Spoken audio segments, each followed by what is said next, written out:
mais aussi noonu lay jëlee kàddu gi rek jox ko tamit suñu très cher gérant principal monsieur Massamba Diop ñëpp wax nañ ko mooy suñu doyen jiituñ ci business bi te bu ko ñuy waxee man dama koy dëggal parce que état donné distributeur dem naa ba bureau teg ko fa di ko pitché temps yi mi ngi point E loolu yàgg na état donné distributeur nekk nag BGV muy ñëw di def meeting ci suñu kanam di ñu motiver kon dañ koy ñaanal yàlla gën ko bàyyi ci suñu kanam ñu yàlla mu nekk tamit ci macha allah malgré tout mu ci def liggéey bu am solo toujours mu taxaw pour téye flambeau bi et ça c'est très important kon moom itam tey comme ni ko gérant Tete waxee sentir duñ ne sax moom macha allah la waaye dafa ñëw mooñ ci boppam ci biir BGV parce que lu mu bon am na kóllëre boo xam ne sekk na ko ak seen gérant moom itam ibbil ko loolu et ça c'est très important tey moo tax mu bàyyi lépp ñëw teew wane ni lii mbiram la te du ñàkk aussi bu jëlee kàddu dina ci gën a yaatal gën ci échange ak yéen joxaat leen ay dénkaan bu baax a baax juste bazar sous votre applaudissement ñu tàcc ko.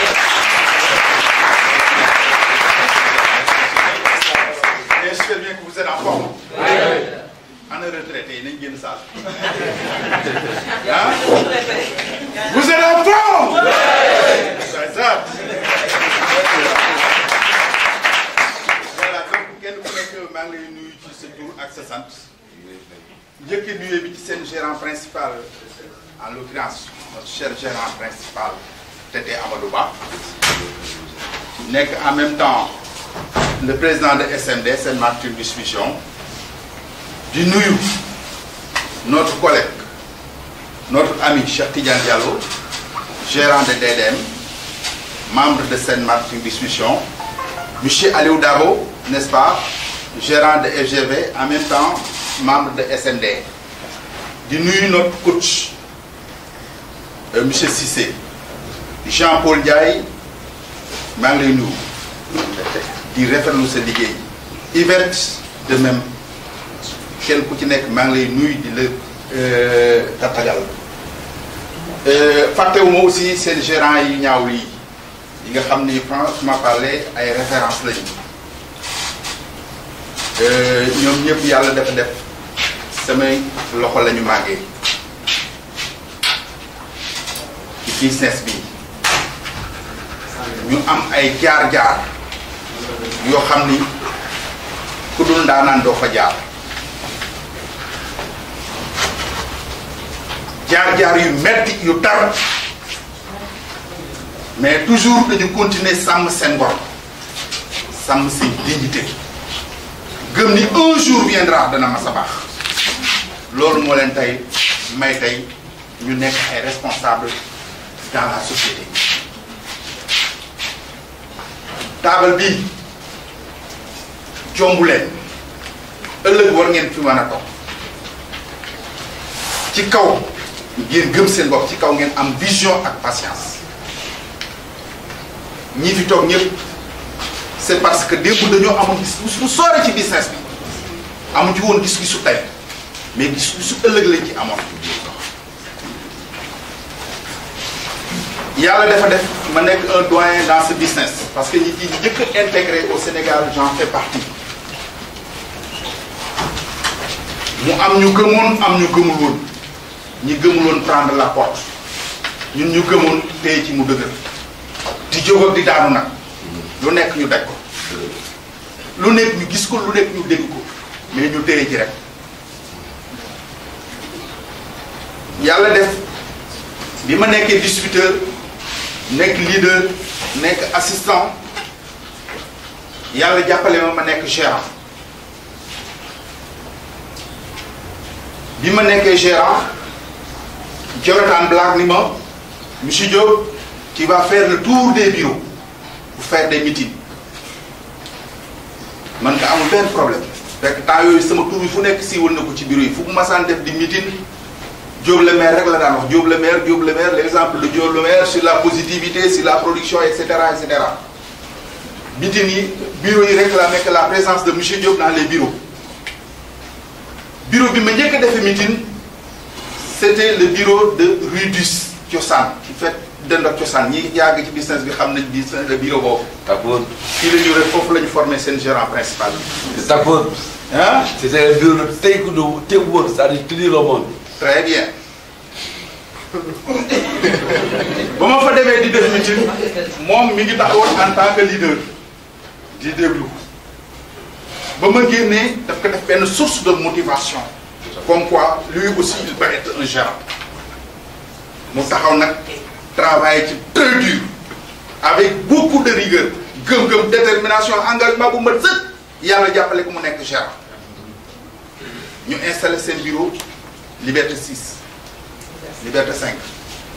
mu nekk fa ak Yvette mi la ñoom Diallo ñoo intégré ñoom monsieur Dao et cetera Jean-Paul Ndiaye Fane Ndaw et cetera ñuy góorgóorlu di jóg di daanu muy metti lool ba mu développé bureau boobu nekk fa gérant bi njëkk a dawal oto ci Sénégal moom mii la.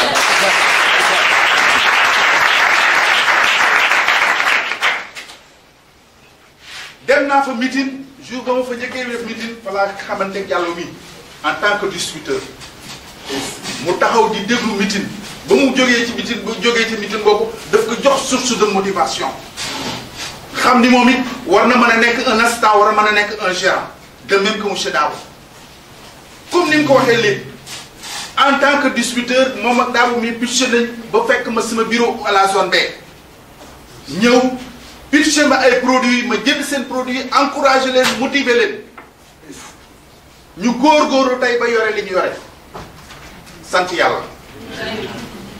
bu baax a baax parce que loolu lañ doon ñaan business bi law développé bañ xam ni vraiment loxo yañ ko tegoon jóge wu fa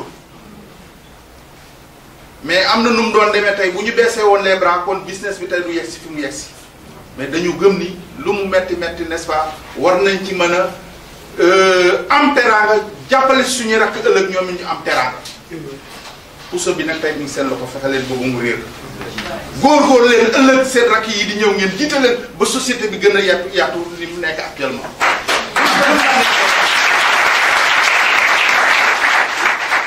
man gëm naa ni dana yaatu parce que mbooloo mooy doole benn góor dafa toog ci këram njaboot gi yëpp ñëw wër ko ni ko papa ñaanal ñu mu leen ñu ni ko waaw mu leen dem leen wutal ma bale ñu indil ko bale bi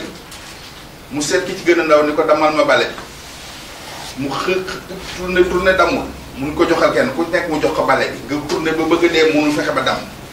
mu rocc benn bantu bale ni ku nekk mu jox la ni la damal ku ci nekk damal sa bos mu ne lu ngeen constaté ñu ni yëpp di damm na mu ni parce que li mu nekk benn la mais bu ngeen àndandoo dara mënul ci yéen dara kenn mënul ci yéen dara donc entente ak solidarité dafa am solo l'autre jour vous avez vu l'événement de DDM kenn ku ci nekk jël événement bi def ko événement muy fàllu muy nduur koo ci gis mi ngi daw jaago et cetera def mbir mi mbirim boppam pour wan ne leen ni entente bi am foofu solidarité bi am foofu engagement bi am foofu war na mën a am fii yéen pour ngeen mën a relever le défi lu war a mën a nekk la gëm leen seen bopp am ngeen possibilité réussir ci business bi ñun suñu wàllu wëy na liñ fi tege tey mu leen mu montrer la voie mën naa ni bu doon kii nu mu tëddi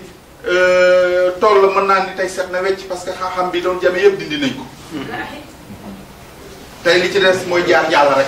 jaar ko jàll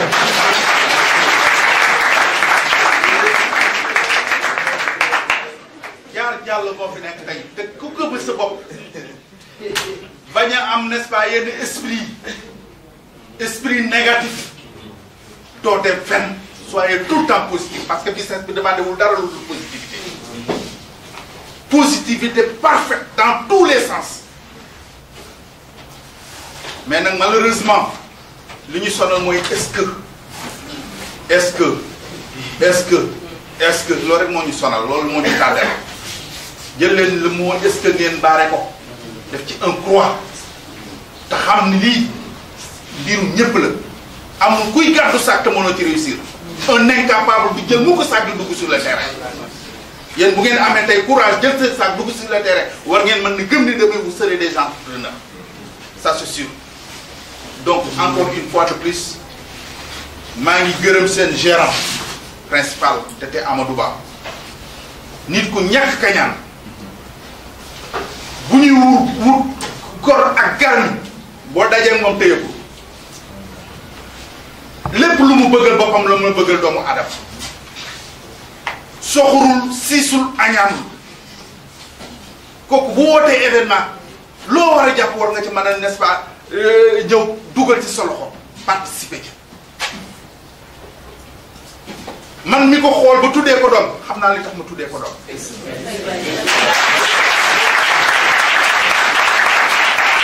yàlla nag may na leen chance bu rëy ba mu leen jiite donc téye leen ko ak seen fukki loxo jàppale ko mu jàppale leen ngeen dem ca kaw tey pourtant mënoon na ni Jean Paul maa ko formé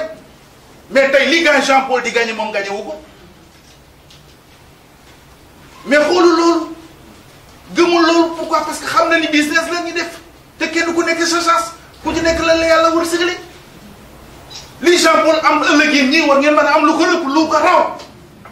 ci kaw ngeen gëm seen bopp gëm ni li ngeen di def lu wér la amul benn tricherie amul benn caaxaan bu ci nekk ku ci nekk la nga yelloo incha allah da nga ko am dara jaru fi daw bay daan dara jaru fi yàkkamti pourquoi parce que yàlla bind na lépp démb te tey dugg kenn ku ci nekk la nga war a am tey doo dugg ci biir baa mel te amuloo ko bu leen daw bay daan tey leen ci bu dëgër ñii ay doy nañ ay référence moo formé kii mais tey ñii dara ngi ñu yore moom yorewu ko mais xoolu loolu parce que moom li mu gis mooy na bis mi si jóg rek na dem ca kaw na avancé loolu rek la gis donc dara jaru fii daw bay daanu góorgóorlu leen teg liggéey bi ci yoon gëm seen bopp dëggu ci li ngeen di def yàlla jàppale leen maa ngi leen di gërëm di leen sant di ñaan événement bii ñu jublu yàlla sotti ci ay xéwal yàlla def ci ay teraanga lépp lu ngeen ci bëgg yàlla def ko ba mu wees suñu njort donc maa ngi leen di sant di leen gërëm je vous remercie